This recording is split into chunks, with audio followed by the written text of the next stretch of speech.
قدرمنو لیدونکو، اوس به یو ښکلی کارتون وګورو. پړانګ او 4 غواګانې. په یوه ښکلي ځنګله کې 4 غواګانې اوسېدې. دوی د یو بل ډېرې ښې ملګرې وې. هر وخت به یو ځای په وښو پسې ګرځېدې. هېڅکله یوازې په ځنګله کې نه ګرځېدې. له دې نه وېرېدلې چې کوم وخت ځناور حیوان حمله پې ونه کړي.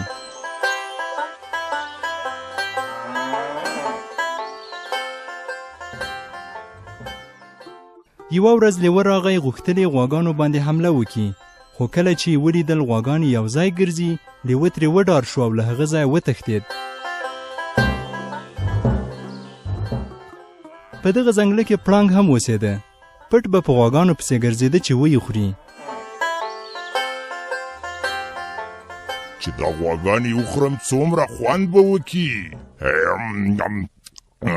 ډېر ښه خوراک ده. یوه ورځ دې پړانګ غوښتل په غواګانو باندې حمله وکړي. اوس ورته ګورئ چې غواګانې څنګه پړانګ ته ځواب ورکوي. د دوی سره مې زور نه دی برابر. زه باید له دې ځایه وتښتم. څو ورځې نورې هم تېرې شوې.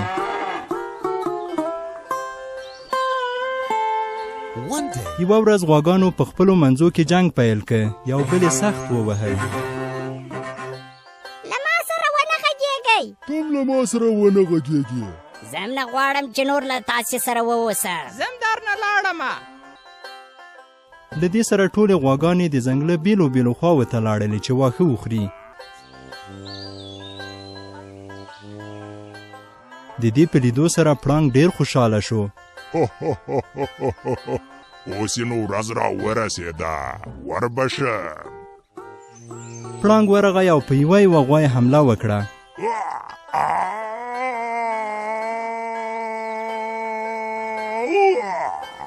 دغسې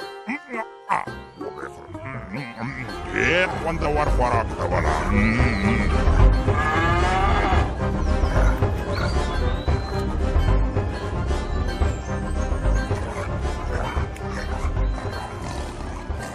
دا چې غواګانو یووالی نه درلود، نو د پړانګ زور هم نه درلود. که یووالی ولرو کامیابه به یو، او که نه نو تل به ناکام یو.